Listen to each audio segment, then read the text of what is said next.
গুমের শিকার 251 জনের এখনো সন্ধান নেই। 36 জনের মরদেহ উদ্ধার। র্যাব বিলুপ্ত সহ বেশ কিছু সুপারিশ গুম তদন্ত কমিশনের। মনোনয়ন বাতিলের বিরুদ্ধে আপিল শুরু। পরিবেশে সন্তোষ সিইসি। নির্বাচন বানচালের যে কোনো চেষ্টার বিরুদ্ধে কঠোর হুঁশিয়ারি স্বরাষ্ট্র উপদেষ্টার। সবাইকে নিয়ে দেশ গড়তে চান জানালেন তারেক রহমান। পরিবর্তনের রাজনীতির মধ্যেই কাজ করে যাবেন আশা বিএনপি নেতাদের। শীত, ঘন কুয়াশা আর হিমেল বাতাসে বিপর্যস্ত উত্তরাঞ্চলের জনজীবন। সর্বনিম্ন তাপমাত্রা চুয়াডাঙ্গায় 9.2 ডিগ্রি সেলসিয়াস।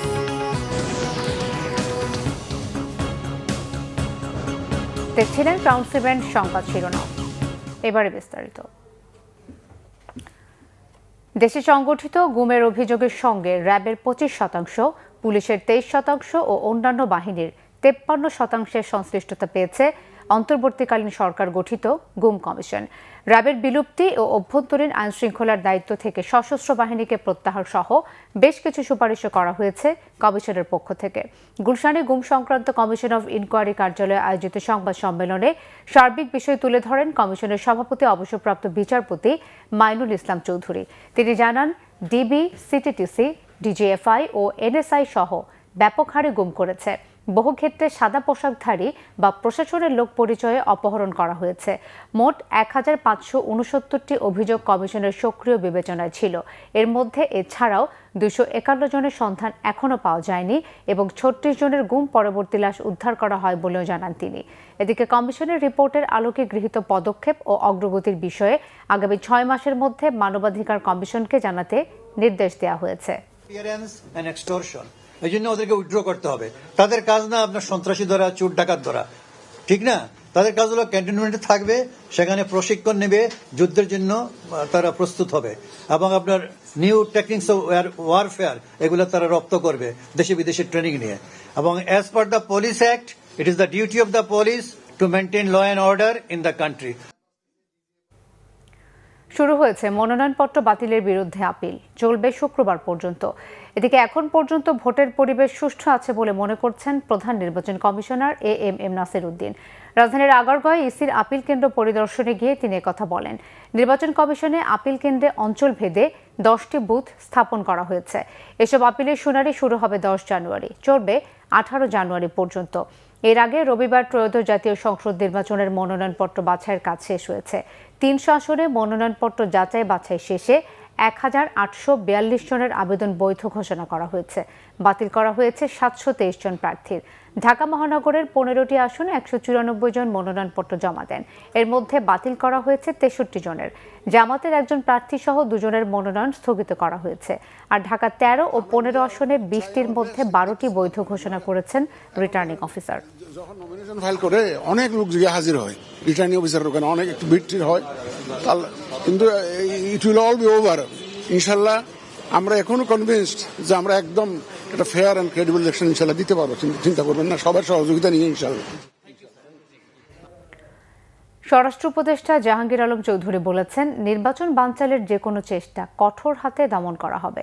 সচিবালয়ে আইনশৃঙ্খলা সংক্রান্ত উপদেষ্টা পরিষদ কমিটির সভা শেষে ব্রিফিংয়ে রাজনৈতিক দলগুলোতে ফ্যাসিস্টের দোসরদের অনুপ্রবেশ বন্ধের আহ্বান জানান তিনি। এদিকে ইনকিলাব মঞ্চের মুখপাত্র ওসমান হাদি হত্যা মামলার চার্জশিট 7 জানুয়ারি দেওয়া হবে বলে জানিয়েছেন স্বরাষ্ট্র সচিব। রিপোর্ট সৈয়দ আব্দুল মুহিতের। সোমবার সচিবালয়ে আইন শৃঙ্খলা সংক্রান্ত উপদেষ্টা পরিষদ কমিটির 19তম সভা শেষে ব্রিফিং করেন স্বরাষ্ট্র উপদেষ্টা অবসরপ্রাপ্ত লেফটেন্যান্ট জেনারেল জাহাঙ্গীর আলম চৌধুরী। জাতীয় নির্বাচনে প্রচার প্রচারণার পাশাপাশি নির্বাচনের সময় আইন শৃঙ্খলা পরিস্থিতি স্বাভাবিক রাখতে নির্দেশনা দেওয়া হয়েছে বলে জানান তিনি। অন্তর্বর্তীকালীন সরকারের দেশে শান্তি শৃঙ্খলা বজায় রাখতে বদ্ধপরিকর। বিশেষ করে আসন্ন নির্বাচনকে কেন্দ্র করে আইন শৃঙ্খলা পরিস্থিতি যেন কোনোভাবেই বিঘ্নিত না হয় সেই বিষয়ে আমরা সর্বোচ্চ গুরুত্ব আরোপ করছি। যারা নির্বাচন বানচাল চেষ্টা করবেন তারা ব্যর্থ হবেন। এই বিষয়ে আইন শৃঙ্খলা বাহিনীগুলোকে আরও কঠোর হওয়ার নির্দেশ দেওয়া হয়েছে। রাজনৈতিক দলগুলোর পারস্পরিক দোষারোপের সুযোগ যেন নাশকতাকারীরা না নিতে পারে সেজন্য সজাগ থাকার পরামর্শ দেওয়া হয়েছে। হুঁশিয়ার করে দেওয়া হয়, রাস্তাঘাট বন্ধ করে জনদুর্ভোগ সৃষ্টি করলে ছাড় দেওয়া হবে না। অনেক সময় দেখা যায় যে সহযোগী শেষে ফ্যাসিস্ট এজেন্ট বা নাশকতাকারীরা যাতে বিভিন্ন রাজনৈতিক দলের মধ্যে অনুপ্রবেশ ঘটতে না পারে সেই বিষয়ে রাজনৈতিক দলগুলিকে সতর্ক থাকতে হবে। দেশ বিরোধী ষড়যন্ত্র, দেশের অভ্যন্তরে এবং আন্তর্জাতিক পরিমণ্ডলে দেশ বিরোধী ষড়যন্ত্র অপপ্রচার রোধে নজরদারি বৃদ্ধি নির্দেশনা দেওয়া হয়েছে। এ সময় স্বরাষ্ট্র সচিব জানান, ওসমান হাদি হত্যাকাণ্ডের ঘটনায় চূড়ান্ত চার্জশিট শিগগির। চার্জশিট 7 তারিখের ভিতরে অবশ্যই ইনশাআল্লাহ আমরা দিয়ে দেব। এর চূড়ান্ত প্রস্তুত হয়ে গেছে, ফাইনাল আমরা দেখাশোনা করে নিচ্ছি, জিনিসটা দেখে এটার ইনশাআল্লাহ ফাইনাল চার্জশিট চলে যাবে। সৈয়দ আব্দুল মুহিত, বাংলা ভিশন, ঢাকা। ৭১-এর বিরোধী শক্তি যেন রাজনীতিতে ভূমিকা রাখতে না পারে সে বিষয়ে তারেক রহমানের প্রতি আহ্বান জানিয়েছে গণতান্ত্রিক যুক্ত ফ্রন্ট। দুপুরে বিএনপির ভারপ্রাপ্ত চেয়ারম্যানের সঙ্গে বৈঠক শেষে বের হয়ে এমনটা জানান জোটের শীর্ষ নেতা বজলুর রশিদ ফিরোজ। বেলা 11:30টায় গুলশানের রাজনৈতিক কার্যালয়ে যান বিএনপির ভারপ্রাপ্ত চেয়ারম্যান তারেক রহমান। এসবে সিপিবি ও গণতান্ত্রিক যুক্ত ফ্রন্টের নেতৃবৃন্দ সেখানে যান শোক ও সমবেদনা জানাতে। তারেক রহমানের সাথে সাক্ষাৎ শেষে গণতান্ত্রিক যুক্ত ফ্রন্টের সমন্বয়ক বজলুর রশিদ ফিরোজ বলেন, ২৪-এর গণঅভ্যুত্থান পরবর্তী বাংলাদেশে একটি নতুন পরিস্থিতি ও সুযোগ তৈরি হয়েছে।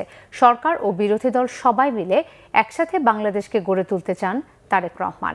তিনি আরও বলেন, আওয়ামী লীগ স্বাধীনতা নিয়ে ব্যবসা করেছে, আর আগামীতে মুক্তিযুদ্ধ বিরোধীরা যাতে রাজনৈতিকভাবে ভূমিকা না রাখতে পারে সে বিষয়ে বিএনপির ভারপ্রাপ্ত চেয়ারম্যানের প্রতি আহ্বান জানিয়েছেন গণতান্ত্রিক যুক্ত ফ্রন্ট। মুক্তিযুদ্ধকে বাদ দিলে, ৭১-কে বাদ দিলে বাংলাদেশের অস্তিত্ব থাকে না। কাজে মুক্তিযুদ্ধ আমাদের ভিত্তি এবং ৯০-এর গণ অভ্যুত্থান এবং ২৪-এর গণ অভ্যুত্থানের যে আকাঙ্ক্ষা, সেই আকাঙ্ক্ষাকে ধারণ করেই আমরা নতুন যে বাংলাদেশ, একটা কল্যাণ রাষ্ট্র বাংলাদেশ, সেটা গড়ে তুলতে চাই। সেই কথাটা উনি এখানে বললেন। আমরা আমাদের দিক থেকে বলছি যে হয়তো বিভিন্ন বিষয়ে আমাদের মত পার্থক্য থাকবে, কিন্তু সবসময় আমাদের যাতে একটা পলিটিক্যাল কালচার, রাজনৈতিক যে একটা সহনশীলতা, ফিলোসফিক্যাল টলারেন্স সেটা থাকে, সেটা একটা গণতন্ত্রের জন্য সেটা একটা সৌন্দর্য। বেগম খালেদা জিয়া ও শহীদ প্রেসিডেন্ট জিয়াউর রহমানের দেখানো পথে হাঁটার প্রত্যয় ব্যক্ত করেছেন বিএনপির সিনিয়র নেতারা। সোমবার জিয়া উদ্যানে খালেদা জিয়ার মাজার জিয়ারতের পর তারা এসব কথা বলেন। তারেক রহমান পরিবর্তনের রাজনীতির মধ্য দিয়ে আগামীতে দেশ ও জনগণের হয়ে কাজ করে যাবেন বলেও তারা আশা প্রকাশ করেন। মোবাশ্বের আহমদের রিপোর্ট। মৃত্যুর 7 দিন পরও রাজধানীর জিয়া উদ্যানে বেগম খালেদা জিয়ার কবর জিয়ারতে দলের নেতাকর্মী সহ সাধারণ মানুষের ঢল। তাদের শ্রদ্ধা ভালোবাসায় সিক্ত সমাধিসৌধ। মৃত্যু হওয়ার পরে জানাজায় আসে শরীক হইতে পারি না, এই জন্য ইচ্ছা ছিল যে আমি আমার ফ্যামিলি নিয়ে আসবো, আসে দেখে যাব, কবর জিয়ারত করে যাব। আজকে আইসি তার মাকরাবাত কামনা করার জন্য, দোয়া করার জন্য, আল্লাহ যেন ওনাকে ব্যস্ত নসিব করে। খালেদা জিয়ারকে আমরা অনেক ভালোবাসি, এই জন্যে কবর জিয়ারত করার জন্য আমরা কুমিল্লা থেকে এসেছি। সোমবার সকাল থেকেই একে একে শ্রদ্ধা, দোয়া, মোনাজাত করেন দলের নেতাকর্মীরা। স্মরণ করেন খালেদা জিয়ার নেতৃত্বে এদেশের মানুষের ঐক্যবদ্ধ হওয়ার কথা। শহীদ জিয়া মাইনাস হওয়ার পরেও এই দেশনেত্রী বেগম খালেদা জিয়া জাতীয়তাবাদী দলকে স্পষ্টভাবে ঊর্ধ্বে তুলে ধরেছিলেন। রাষ্ট্রপতি ছিলেন, সংগ্রাম করেছেন, জনগণের জন্য কথা বলেছেন, গণতন্ত্রের জন্য তার জীবনকে উৎসর্গ করেছেন, কোনোদিন থেমে থাকেননি। মানুষের ভোটের অধিকার প্রতিষ্ঠার ইতিহাসে, বাংলাদেশের মানুষের কথা বলার ইতিহাসে একটি অনন্য নাম দেশনেত্রী বেগম খালেদা জিয়া। নির্বাচন খুব অল্প দিনের মধ্যে, সেই জন্য আমাদেরকে ঐক্যবদ্ধ থাকতে হবে যাতে শান্তিপূর্ণভাবে একটি নির্বাচন অনুষ্ঠিত হয় এবং গণতন্ত্রের উত্তরণের পথকে সুগম হয়। শ্রদ্ধা জানান অন্য দলের নেতারাও, প্রতিজ্ঞা করেন জাতীয়তাবাদী রাজনীতি প্রতিষ্ঠা করার। তারেক রহমানের নেতৃত্বে পরিবর্তনের রাজনীতিতে নতুন বাংলাদেশ দেখার অপেক্ষাও তাদের। মোবাশ্বের আহমেদ, বাংলা ভিশন, ঢাকা। জাতীয় নাগরিক পার্টির মুখ্য সমন্বয়ক নাসির উদ্দিন পাটোয়ারি বলেছেন, তারেক রহমানের সাথে এনএসআই প্রধানের সাক্ষাৎই প্রমাণ করে প্রশাসনের একটি অংশ বিএনপির দিকে ঝুঁকে গেছে। সোমবার সকালে আধিপত্যবাদ বিরোধী আন্দোলনের অংশ হিসেবে এনসিপির আজাদী কর্মসূচির উদ্বোধন করে তিনি এসব কথা বলেন। তিনি বলেন, প্রশাসনের এমন আচরণ হাসিনার সময় দেখা যেত। নতুন বাংলাদেশে এমন আচরণ বলে দেয় ভবিষ্যতে আরেকটি ফ্যাসিজমের দিকে ধাবিত হচ্ছে দেশ। এই সময় এনসিপির দক্ষিণাঞ্চলের মুখ্য সমন্বয়ক হাসনাত আবদুল্লাহ বলেন, দীর্ঘদিন ফ্যাসিবাদ বিরোধী আন্দোলনে নির্যাতিত বিএনপি ক্রমেই জুলাই আন্দোলনের বিরোধীদের কাছে হাইজ্যাক হয়ে যাচ্ছে। প্রশ্ন রাখেন, যদি প্রশাসন বিএনপিকেই সহযোগিতা করবে তাহলে নির্বাচনের কি দরকার? এর আগে ফজরের নামাজের পর আধিপত্যবাদ বিরোধী আন্দোলনে শহীদ ওসমান বিন হাদির কবর জিয়ারত করেন জাতীয় নাগরিক পার্টির মুখ্য সমন্বয়ক নাসির উদ্দিন পাটোয়ারি। যারা বিএনপির সাধারণ নেতাকর্মীদের হত্যার বৈধতা উৎপাদন করেছে, যেসব মিডিয়া, যেসব মাফিয়া, যেসব লুটেরা, তাদের সাথে গতকাল দেখলাম জনাব তারেক জিয়া রহমানের হাস্যোজ্জ্বল ছবি। এটি যারা দীর্ঘদিন বিএনপির নেতাকর্মীরা মাঠে থেকে লড়াই সংগ্রাম করেছে, তাদের রক্তক্ষরণ করে আমরা দেখতে পাচ্ছি ক্রমশ বিএনপি হাইজ্যাক হয়ে যাচ্ছে। তাদের অফিসে এনএসআইর প্রধান গিয়ে মিটিং করলেন, বিভিন্ন প্রশাসনের যারা কর্মকর্তা কর্মচারী রয়েছেন তারা অতি উৎসাহী হয়ে তাদের সাথে যোগাযোগ করলেন। এটা সরাসরি নির্বাচনী যে আচরণবিধি রয়েছে এটা লঙ্ঘন। তারেক রহমান নামের গোলাম হলে আবার বাংলাদেশ থেকে সকল প্রশাসনের মতন আপনাদেরকে বিদায় নিতে হবে। এজন্য আপনারা যদি গোলাম হতে হয় জনগণের গোলাম হবেন, তাহলে জীবনের মুক্তি খুঁজে পাবেন। মধ্যপৌষ পেরিয়ে শীতের দাপটে কাঁপছে সারা দেশ। ঘন কুয়াশার ঠান্ডায় বেশি কাবু উত্তরের মানুষ। মৃদু শৈত্যপ্রবাহে সূর্যের দেখা মিলছে না কোথাও কোথাও। খুব দরকার ছাড়া বাইরে বের হচ্ছেন অনেকেই। সবচেয়ে বেশি দুর্ভোগে ছিন্নমূল মানুষ। প্রতিনিধিদের পাঠানো তথ্য ছবিতে সিরাজুম মনির শুভর ডেস্ক রিপোর্ট। সিলেটে জেঁকে বসেছে তীব্র শীত। গত কয়েকদিন ধরে তাপমাত্রা ক্রমেই কমছে। আজ জেলায় সর্বনিম্ন তাপমাত্রা রেকর্ড করা হয়েছে 9.9 ডিগ্রি সেলসিয়াস। শীতের সঙ্গে পাল্লা দিয়ে বেড়েছে কুয়াশা। ভোর থেকে সকাল পর্যন্ত কুয়াশার চাদরে ঢেকে থাকে পুরো নগরী। জেলায় বেড়েছে শীতজনিত অসুস্থতা। বেশি আক্রান্ত হচ্ছেন শিশু ও বয়স্করা। যারা নিম্ন স্তরের কর্মজীবী আছেন এরা লাগে তো খুব বেশি কষ্ট, কারণ এরা ইনকাম করতে পারে না, গরু ঠিক মতো খাবার নিতে পারেন না। ঠান্ডা অনেক বেশি। সিলেটের সকাল কুয়াশা, আগামীকাল রাত থেকে প্রচুর ঠান্ডা পড়েছে। ডাইরা ডুইরা হইয়া ঠান্ডা লাগিয়া কাশি টান্ডা, হাসপাতালগুলোতে জায়গা নাই। টানা দুদিন ধরে ঘন কুয়াশার দাপট আর হিমেল বাতাসে কাহিল রংপুরবাসী। বৃষ্টির মতো ঝরছে কুয়াশা। সড়ক মহাসড়কে হেডলাইট জ্বালিয়ে চলছে যানবাহন। সবচেয়ে বিপাকে খেটে খাওয়া মানুষ। ঠান্ডার কারণে খেতে কাজ করতে পারছেন না তারা। হাড়কাঁপানো শীতে কাঁপছে চুয়াডাঙ্গার জনপদ। কনকনে ঠান্ডায় জবুথবু জনজীবন। জেলা জুড়ে শৈত্যপ্রবাহ অব্যাহত থাকায় দিনের বেশিরভাগ সময়ই কুয়াশার চাদরে ঢাকা থাকছে চারপাশ। উত্তরের হিমেল বাতাসে দুর্ভোগ বেড়েছে কয়েক গুণ। মিলছে না সূর্যের দেখা। দক্ষিণের উপকূলীয় জেলা সাতক্ষীরায় আজ সর্বনিম্ন তাপমাত্রা রেকর্ড করা হয়েছে 11.5 ডিগ্রি সেলসিয়াস। জেলা জুড়ে শীতের তীব্রতা আগের চেয়ে বেড়েছে। কনকনে শীতে জনজীবন বিপর্যস্ত। প্রচণ্ড ঠান্ডায় বেকায়দায় হতদরিদ্র ও নিম্ন আয়ের মানুষ। আয় রোজগার কমে যাওয়ায় মানবেতর দিন কাটাচ্ছেন তারা। সিরাজুম মনির শুভ, বাংলা ভিশন, নিউজ ডেস্ক। সাতক্ষীরায় বেড়েছে সরিষা ক্ষেতে মৌমাছি পালন। বেকারদের অনেকেই অর্থ, উদ্ভাবনী চিন্তা আর আত্মবিশ্বাস বিনিয়োগ করছেন কাঠের বাক্সে মৌমাছি পালনে। এই পদ্ধতিতে সরিষার ফলন বাড়ার পাশাপাশি মধুর ঘাটতিও মিটছে। মধু রপ্তানি করে আয় হচ্ছে বৈদেশিক মুদ্রাও। সাতক্ষীরা থেকে আসাদুজ্জামান আসাদের রিপোর্ট। সাতক্ষীরার বিস্তীর্ণ মাঠ জুড়ে এখন হলুদ রঙের আভা। বাতাসে দোল খাওয়া সরিষার কাঁচা ফুলের সুবাস, সবুজ আর হলুদের মিতালিতে সেজেছে মাঠঘাট। এসব মাঠে প্রায় সবগুলোতে রয়েছে মৌমাছির খামার। সম্প্রতি বেকারদের অনেকেই এলাকার ক্ষেতগুলোতে কাঠের বাক্সে মৌ খামার করেছেন। এতে সরিষার পাশাপাশি মধু উৎপাদন করে লাভবান হচ্ছেন তারা। সরিষার ফুল থেকে যে মধুর সংগ্রহ হয়, এই মধুটা আমরা এলাকার যে চাহিদা সেটা মেটাতে পারি। আর যে ন্যাচারাল যে মধুটা আমরা নিজেরাও সেটা সংগ্রহ করে আমরা দেশের চাহিদা মেটাতে পারি। মৌমাছির বাক্স আনার কারণে আমার ফসলও ভালো হচ্ছে কিংবা পরাগায়ছে, এতে শস্যও বেশি হচ্ছে। আমরা এখানে সরিষা চাষ করছি এবং সেই সঙ্গে মধু উৎপাদন করছি। একসঙ্গে দুইটা কাজ করতে পারছি। গত বছর আমরা সরিষার মধ্যে বেশি 450 টাকা, এবছরও বেশি 450 টাকা। আশা করছি ভালো হবে এবছর আরো। কৃষি বিভাগ জানিয়েছে মৌমাছি পালনের ফলে পরাগায়ন বেড়েছে। এতে অধিক ফলনের সম্ভাবনা রয়েছে। একই সাথে উৎপাদিত হচ্ছে রপ্তানিযোগ্য খাঁটি মধু। সরিষা ক্ষেতের পাশে মৌমাছি পালনে ক্ষেতে কীটনাশকও ব্যবহার করতে হচ্ছে না, ফলে উৎপাদন খরচ কমেছে। সরিষা থেকে তেল নিষ্কাশন করে ভোজ্য তেল হিসেবে ব্যবহার করা যায়। খৈল মাছের খাবার, পশুর খাবার এবং জমির সার হিসেবে ব্যবহার হয়। অর্থাৎ হলো এর প্রত্যেকটা অংশ যেমন উপকারী, অপরদিকে এখান থেকে আরেকটি বাড়তি ফসল নেওয়া যায়, সেটা হলো মধু।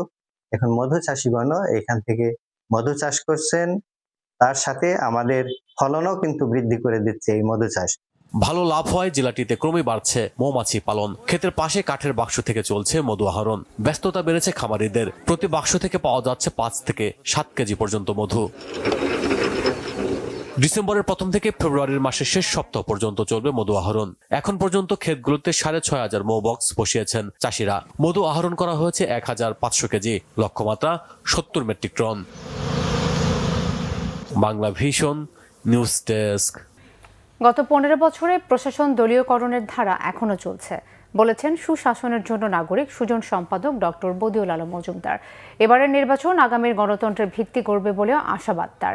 গণঅভ্যুত্থানের আকাঙ্ক্ষা, সংস্কার ও নির্বাচনী ইশতেহার নিয়ে দুপুরে ময়মনসিংহে সংলাপ শেষে বদিউল আলম মজুমদার এসব কথা বলেন। সুজন সংলাপটির আয়োজন করা হয় ময়মনসিংহ সদর 4 আসনের প্রার্থীদের জন্য। এতে তিনি আরও বলেন, আগে দলীয়করণ হলেও এখন প্রশাসন ও আইন শৃঙ্খলা বাহিনী নিরপেক্ষভাবে যেন দায়িত্ব পালন করে তা নিশ্চিত করতে হবে। গত 15-16 বছরে ব্যাপক দলীয়করণ হয়েছে, যদিও দলীয়করণ অনেক আগেই শুরু হয়েছে, এবং এই দলীয়করণের ফলে আমাদের প্রশাসনিক কর্মকর্তারা আমাদের আইনশৃঙ্খলা রক্ষাকারী বাহিনীর দলীয় সেই সদস্যতে পরিণত হয়েছে। তো আমি আশা করব যে নির্বাচন কমিশন এবং সরকার নিশ্চিত করতে পারবে যাতে প্রশাসন এবং আইনশৃঙ্খলা রক্ষাকারী বাহিনী নিরপেক্ষভাবে ভূমিকা পালন করে। গণভোটের মাধ্যমে বাংলাদেশের জনগণ ঠিক করবে এদেশে শেখ হাসিনার মতো আর কোনো ফ্যাসিস্ট জন্ম নেবে কিনা। রাজধানীর আগারগাঁয়ে ইসলামী ফাউন্ডেশন আয়োজিত নির্বাচন বিষয়ক কর্মশালায় একথা বলেন প্রধান উপদেষ্টার বিশেষ সহকারী অধ্যাপক ডক্টর আলী রিয়াজ। আমরা সকলে মিলে ঠিক করি দেশটা কিভাবে চলবে, কে চালাবে সেটা, ওইটার জন্য জাতীয় সংসদ। আমরা 5 বছরের জন্য কাউকে ঠিক করে দেব, ঠিকঠাক মতো কাজ না করলে সবকিছু স্বাভাবিক থাকলে 5 বছর পরে আবার নির্বাচন হবে সংসদের, কিন্তু প্রতি 5 বছরে গণভোট হবে না। দেশের বিভিন্ন জায়গার আরো কিছু খবর নিয়ে একটি ডেস্ক রিপোর্ট। বিএনপির ভারপ্রাপ্ত চেয়ারম্যান তারেক রহমানকে নিয়ে কটূক্তির অভিযোগ তুলে প্রতিবাদে নাটোরে সমাবেশ করেছে বিএনপি। এই অভিযোগে সাবেক এমপি সিদ্দিকুর রহমান পাটোয়ারিকে দ্রুত গ্রেফতার ও বিচারের দাবি জানান বিএনপির কেন্দ্রীয় নেতা অ্যাডভোকেট এম রুহুল কুদ্দুস তালুকদার দুলু। চট্টগ্রাম নগরীকে জলাতঙ্কমুক্ত করার লক্ষ্যে কুকুরের টিকাদান কর্মসূচি শুরু করেছে চট্টগ্রাম সিটি কর্পোরেশন। জেলা প্রশাসক কার্যালয়ের সামনে এই কার্যক্রমের উদ্বোধন করেন city mayor doctor Shahadat Hossain. জানান, চলতি বছরে নগরীর 41টি ওয়ার্ডে পর্যায়ক্রমে মোট 15,000 কুকুরকে ভ্যাকসিন দেওয়ার পরিকল্পনা রয়েছে। আসন্ন জাতীয় নির্বাচনে গণভোট প্রদানে অবহিতকরণ সভা হয়েছে কেরানীগঞ্জে। উপজেলার নির্বাহী কর্মকর্তা মোহাম্মদ উমর ফারুকের সভাপতিত্বে উপজেলা পরিষদ মিলনায়তনে অনুষ্ঠিত সভায় প্রধান অতিথি ছিলেন ঢাকা জেলা প্রশাসক ও জেলা রিটার্নিং কর্মকর্তা মোহাম্মদ রেজাউল করিম। বিএনপি চেয়ারপারসন ও সাবেক প্রধানমন্ত্রী বেগম খালেদা জিয়ার রুহের মাগফিরাত কামনায় কোরআন খতম ও দোয়া মাহফিল হয়েছে সাভারে। পৌর এলাকার ইমান্দিপুরে কৃষক দল আয়োজিত অনুষ্ঠানে প্রধান অতিথি ছিলেন কেন্দ্রীয় কৃষক দলের সহসভাপতি ভিপি ইব্রাহিম। এতে সভাপতিত্ব করেন সাভার পৌর কৃষক দলের সভাপতি আব্দুল মান্নান। সাবেক প্রধানমন্ত্রী ও বিএনপি চেয়ারপারসন বেগম খালেদা জিয়ার রুহের মাগফিরাত কামনায় নরসিংদীতে দোয়া মাহফিল করেছে ডক্টরস অ্যাসোসিয়েশন অব বাংলাদেশ ড্যাব জেলা শাখা। নরসিংদী জেলা হাসপাতালের সেমিনার কক্ষে জেলা ড্যাবের সভাপতি ডাক্তার এম.এস.এস. হাসার আল জামির সভাপতিত্বে এতে প্রধান অতিথি ছিলেন জেলা সিভিল সার্জন সৈয়দ আমিরুল হক শামীম। জাতীয় নির্বাচনে 5,000 আনসার ও ভিডিপি সদস্য মোতায়েন থাকবে। এজন্য 8,000 আনসার ও ভিডিপি সদস্যকে নিবন্ধন দেয়া হয়েছে, জানিয়েছেন আনসার ও ভিডিপি মহাপরিচালক মেজর জেনারেল আব্দুল মোতালেব সাজ্জাদ মাহমুদ। গাজীপুরের শফিপুর আনসার ভিডিপি একাডেমির ইয়াদ আলী প্যারেড গ্রাউন্ডে ভিডিপির 50তম প্রতিষ্ঠা বার্ষিকী উদযাপন অনুষ্ঠানে প্রধান অতিথির বক্তব্যে তিনি এ তথ্য জানান। সামাজিক নিরাপত্তা ও উন্নয়নের অঙ্গীকার নিয়ে ময়মনসিংহে 50তম ভিডিপি প্রতিষ্ঠা বার্ষিকী উদযাপিত হয়েছে। এর উদ্বোধন করেন আনসার ও গ্রাম প্রতিরক্ষা বাহিনী ময়মনসিংহ রেঞ্জের উপমহাপরিচালক কামরুন নাহার। নগরীর আনসার ও গ্রাম প্রতিরক্ষা বাহিনী জেলা কমান্ড্যান্টের কার্যালয়ে একটি বর্ণাঢ্য র্যালি বের করা হয়। র্যালি ও আলোচনা সভার মধ্য দিয়ে দিবসটি পালিত হয়েছে ঝালকাঠিতে। উদ্বোধন করেন জেলা কমান্ড্যান্ট মোহাম্মদ ইসমাইল হোসেন। দিবসটি উপলক্ষে ঝিনাইদহে জেলা আনসার ভিডিপি অফিসের সামনে থেকে একটি বর্ণাঢ্য র্যালি বের করা হয়। নানা আয়োজনের মধ্য দিয়ে ভিডিপি দিবস পালিত হয়েছে পঞ্চগড়েও। বরিশাল ৫ আসনে বাসদ মনোনীত সংসদ সদস্য পদপ্রার্থী ডাক্তার মনীষা চক্রবর্তীকে সমর্থন জানিয়ে সংবাদ সম্মেলন করেছে গণতান্ত্রিক যুক্তফ্রন্ট। ফকিরবাড়ি সড়কের জেলা কার্যালয়ে এই সংবাদ সম্মেলনে বক্তব্য রাখেন সিপিবির জেলা সভাপতি অধ্যক্ষ মিজানুর রহমান সেলিম সহ ফ্রন্টের নেতারা। ঢাকার ধামরাইয়ে স্বেচ্ছাসেবী সংগঠন বেস্ট ডান ফোরামের আয়োজনে আলোচনা সভা হয়েছে। এ সময় সুষ্ঠু গঠনমূলক দায়িত্ব পালনের জন্য উপজেলা কৃষি কর্মকর্তা আরিফুর রহমান, স্বচ্ছ গঠনমূলক কর্মকাণ্ডের জন্য বাংলা ভিশনের স্থানীয় প্রতিনিধি লোকমান হোসেনকে সম্মাননা দেয় সংগঠনটি। গাইবান্ধায় ফুলছড়ির কঞ্চিপাড়ার রসুলপুর চরে শীতার্ত মানুষের মাঝে শীতবস্ত্র বিতরণ করেছে পুলিশ নারী কল্যাণ সমিতি পুনাক। এতে প্রধান অতিথি ছিলেন জেলা পুলিশ সুপার জসিম উদ্দিন। জেলা পুনাকের সভাপতি ইস্তাত জাহান বিথি উপস্থিত ছিলেন এ সময়। ব্যবসা বাণিজ্যের অগ্রগতি ও উদ্যোক্তা বান্ধব পরিবেশ গড়ে তুলতে নতুন প্রত্যয় নিয়ে যাত্রা শুরু করল Joypurhat chamber of commerce and ইন্ডাস্ট্রির সদ্য নির্বাচিত পরিচালনা পর্ষদ। দ্বিবার্ষিক মেয়াদ উপলক্ষে সাবেক সভাপতি আব্দুল হাকিম মণ্ডল, নবনির্বাচিত সভাপতি আনোয়ারুল হক আনু সহ নির্বাচিতদের কাছে দায়িত্ব হস্তান্তর করেন। Nazneen Akhtar, Bangla vision news desk. সংবাদ শেষ করব ক্রাউন সিমেন্ট শিরোনামগুলো আরো একবার জানিয়ে।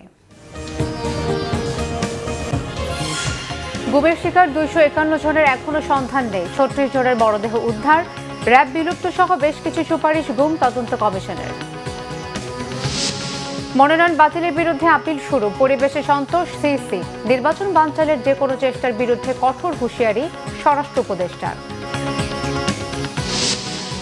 সবাইকে নিয়ে দেশ গড়তে চান বাম নেতাদের, জানালেন তারেক রহমান। পরিবর্তনের রাজনীতির মধ্যে কাজ করে যাবেন আশা বিএনপি নেতাদের।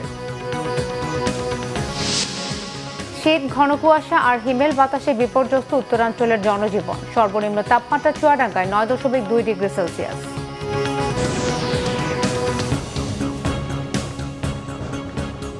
এই ছিল এখনকার মতো। পরের সংবাদ সন্ধ্যা 7:30টায় দেখার আমন্ত্রণ রইল। এছাড়া বাংলা ভিশন সংবাদ ও সংবাদ সংশ্লিষ্ট অনুষ্ঠান দেখতে ভিজিট করুন www.bvnews24.com ও facebook.com/banglavisionnews এবং সাবস্ক্রাইব করুন youtube.com/banglavisionnews। ধন্যবাদ।